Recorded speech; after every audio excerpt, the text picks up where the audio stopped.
కౌశల్య కిచెన్కి స్వాగతం.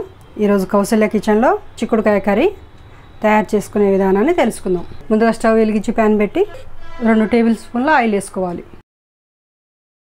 సన్నగా కట్ చేసుకున్న ఒక ఉల్లిపాయ వేసుకోవాలి. సన్నగా కట్ చేసుకున్న 4 పచ్చిమిర్చి ఈ విధంగా కలుపుకుంటూ బ్రౌన్ కలర్ వచ్చేంత వరకు వేగనివ్వాలి. ఈ విధంగా వేగిన తర్వాత 1 టీ స్పూన్ వరకు అల్లం వెల్లుల్లి పేస్ట్ వేసుకోవాలి. ఇలా అల్లం వెల్లుల్లి పేస్ట్ వేసాక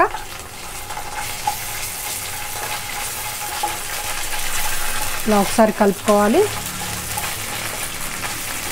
అల్లం పేస్ట్ పచ్చివాసన పోయేంత వరకు లైట్గా వేగనివ్వాలి.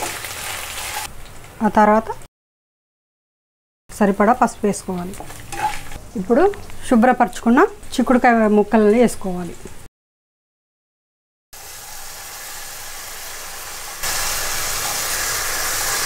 చిక్కుడుకాయ వచ్చేసి 1/2 కిలో వరకు తీసుకున్నానండి. ఇలా ఫ్రెష్గా కడిగి వాష్ చేసుకొని ఇలా ఒక చిల్లులు గిన్నెలో పెట్టుకోవాలి.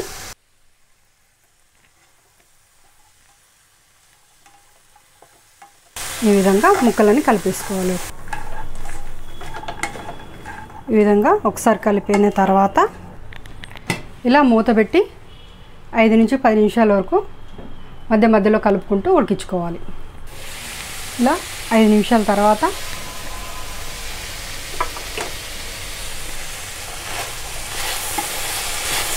ఒకసారి ఇలా కలుపుకోవాలి. ఈ ముక్కల మీద కొంచెం సాల్ట్ వేసుకున్నట్టయితే ఆ ముక్కలు అనేటివి నీట్గా ఉడికిపోతాయి. ఇలా ఉప్పు వేసినాక ఒకసారి కలుపుకోవాలి. ఇలా ఉప్పు వేయటం వల్ల మనకి వాటర్ అనేది ఊరుతుంది కనుక మనకి వాటర్ ఏమో అవసరపడదు. 5 నిమిషాలు ఉడికాక ఉప్పు వేసుకోవాలి. మళ్ళీ మూత పెట్టి మరొక 5 నిమిషాల పాటు ఉడికించుకోవాలి. 5 నిమిషాల తర్వాత చూసినట్టయితే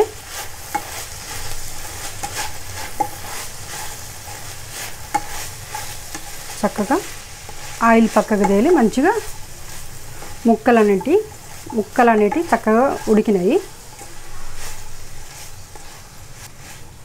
సో ఈ విధంగా ఒకసారి కలిపి ఇప్పుడు సన్నగా కట్ చేసుకున్న పెద్ద సైజు టమాటాలు 2 వేసుకుందాం.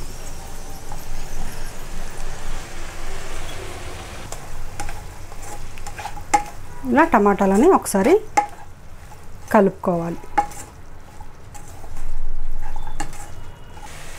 ఇప్పుడు ఇందాక వేసిన సాల్ట్ కాక మరి కొంచెం సాల్ట్ పడుతుంది కనుక మరి కొంచెం సాల్ట్ వేసుకోవాలి.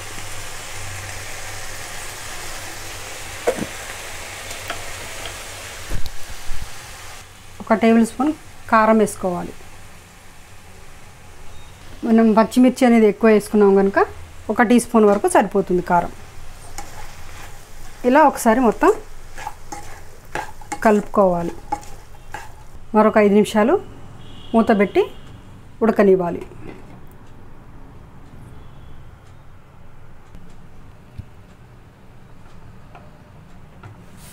ఐదు నిమిషాల తర్వాత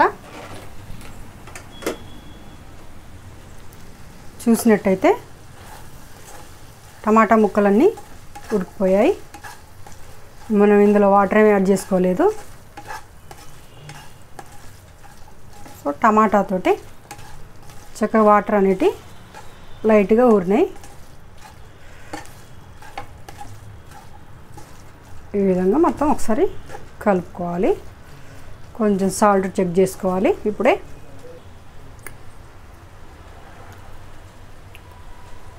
సాల్ట్ సరిపోయింది. ఒకసారి ముక్క చెక్ చేసుకోవాలి. ఉడికినట్టయితే చిక్కుడుకాయ ముక్కలు అనేటివి మెత్తగా ఉడికిపోయాయి. చివరిగా కొత్తిమీర వేసేసుకోవాలి.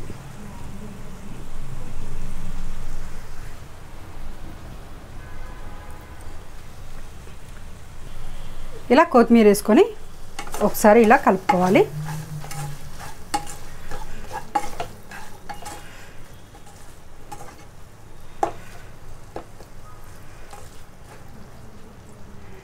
ఇంతేనండి, చిక్కుడుకాయ కర్రీ రెడీ. మరిన్ని వీడియోస్ కోసం నా ఛానల్కి సబ్స్క్రైబ్ చేయండి. మీరు సబ్స్క్రైబ్ చేస్తే నాకు మోటివేషన్గా ఉంటుంది. ఈ కర్రీ మీకు నచ్చినట్టయితే లైక్ చేయండి, షేర్ చేయండి, సబ్స్క్రైబ్ చేయండి.